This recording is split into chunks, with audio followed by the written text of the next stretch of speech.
Hello বন্ধুরা, কেমন আছো? আশা করি অনেক ভালো আছো। আর তোমরা তো জানোই আমি অলওয়েজ বিন্দাস। এখন কি করছি ভাবছো? ওজন করছি ওজন। কেন করছি? ডক্টর দেখাতে এসেছি? না। যারা যারা কালকে আমার পোস্ট দেখেছো তারা নিশ্চয়ই বুঝতে পেরেছো এটা কোথাকার ভিডিও আমি শেয়ার করছি। কারণ কালকে আমি আমার রক্তদান করার কিছু ছবি তোমাদের সাথে শেয়ার করেছিলাম।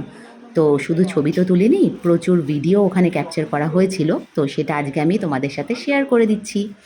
এই দেখো, আমার প্রথমত ওটা হলো ওয়েট মাপা হলো। আচ্ছা বলো তো আমার ওয়েট কত হতে পারে? কোনো আইডিয়া? প্লিজ কমেন্টের মাধ্যমে জানাবে কিন্তু। দেখি কার গেসটা ম্যাচ করে যায়। তারপরে প্রেশার মাপা হলো, তারপরে অনেক কিছু তারা কোয়ারি করলো যে কোনো মেডিসিন চলছে কি না, হেলথের কোনো ইস্যু আছে কি না। তো ভগবানের কৃপায় তোমাদের ভালোবাসায় আমি সুস্থ স্বাভাবিক। তো রক্ত দেওয়ার জন্য আমি অ্যাপ্লিকেবল। সমস্ত কিছু পেপার ওয়ার্কস হচ্ছে, আর এই অ্যারেঞ্জমেন্টটা করা হয়েছে আমাদের অ্যাপার্টমেন্টেই। আমার ঘরের সামনেই অ্যারেঞ্জমেন্টটা করা হয়েছে। দেখো, দাঁত বার করে এই সিরিঞ্জগুলো দিয়ে, এই পাইপ দিয়ে আমার ব্লাড যাবে।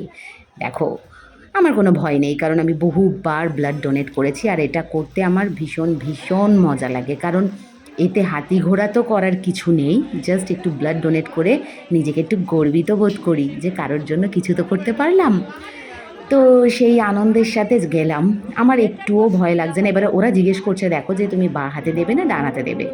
আমি বললাম বাঁ হাতেরই দেওয়া ভালো, কারণ ডান হাতে তো অনেক কাজকর্ম করতে হয়, ব্যথা লাগতে পারে।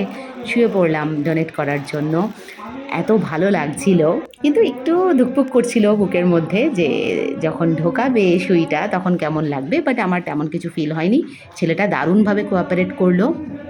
ব্লাড তো এইভাবে কিছুক্ষণ পড়ে থাকলাম অসুস্থ রোগীর মতো। এবারে হচ্ছে পালা আসল কাজ, মানে সুচটা ঢোকানোর। তো সেই দিকে আমি ঘুরেও তাকাইনি। অনেকবার রক্ত দিয়েছি, কিন্তু কোনো দিনও আমি তাকিয়ে দেখিনি কীভাবে তারা সুই ফোটাচ্ছে, কীভাবে ব্লাড নিচ্ছে। অন্যদেরটাও দেখলে আমি, মানে আমার শরীর অসুস্থ হয়, মানে অস্থির লাগে। তো সেক্ষেত্রে আমি তার জন্য দেখি না। কিন্তু বেসিক্যালি আমার কোনো অসুবিধাই হয়নি। আর তোমরা কি এর আগে কখনো রক্ত দিয়েছো? একটু জানিও। কারণ রক্ত যদি দিতে পারো এটা কিন্তু খুব ভালো, তোমার শরীরের জন্যও ভালো। অন্যদেরটা শুধু ভেবে তো লাভ নেই, নিজের বেটারমেন্টটা ভেবেও তোমরা দিতে পারো। দেখো, এবার একটু ঘুরিয়ে দেখাচ্ছি আমাদের রক্তদান শিবিরের পরিবেশটা। এখানে সব বাচ্চারা আমাকে দেখছে যে আমি কি কন্ডিশনে রয়েছি। ব্লাড ডোনেট করছি তো ওরা অবাক হয়ে দেখছে যে এতটা রক্ত চুষে নিচ্ছে, তাও কি সুন্দর শুয়ে রয়েছে। তো ওরা আনন্দ করছে, ঘুরছে ফিরছে, সামনে লোকজন ভর্তি। আর এইভাবেই কালকে ব্লাড দেওয়ার পর প্রথমত আর একটা কথা বলি যেটা মিস হয়ে গেছে। আমি রক্ত অনেকবার দিয়েছি এর আগে।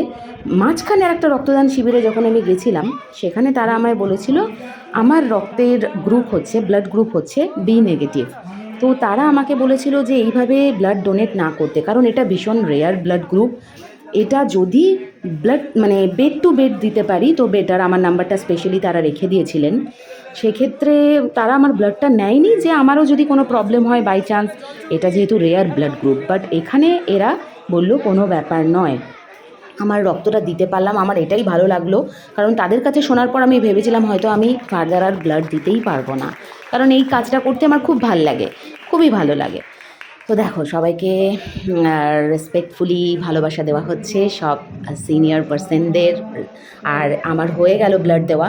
আর সেই ভাইটা যে আমার ব্লাডটা নিল সে বলল সব কিছু ঠিক আছে তো? আমি বললাম হ্যাঁ একদম ঠিক আছে। বলল চেয়ারে বসো না, মাটিতে বসো। তো আমি ভাবলাম ঠিক আছে, তাহলে চেয়ারে বসে লাভ নেই, আমার ঘর তো সামনেই। তোমরা আশা করি জানো এখান থেকে ঘুরেই আমার ঘর, কারণ অনেকবার আমি আমার বাড়ির সামনের ভিডিও বানিয়েছি। তো আমি আর এই ভাইটাকেও বললাম যে চেয়ারে বসে থাকিস না, যেহেতু ও আর আমি ফার্স্টেই ব্লাড দিয়েছি। আমরা সরাসরি ঘরে চলে গেলাম।